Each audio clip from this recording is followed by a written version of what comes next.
আপনার মন খারাপ হলে আপনি এই সূরাটা পড়বেন।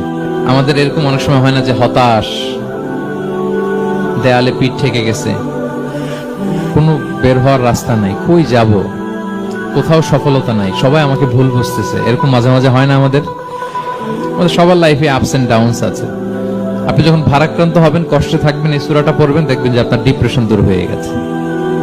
আল্লাহর হাবিব সাল্লাল্লাহু আলাইহি ওয়াসাল্লাম যখন এরকম ভারাক্রান্ত ছিলেন, চিন্তিত ছিলেন, তখন আল্লাহর হাবিব সাল্লাল্লাহু আলাইহি ওয়াসাল্লামকে চিন্তা মুক্ত করবার জন্য আল্লাহ তাআলা এই চমৎকার সূরাটি নাযিল করেছেন।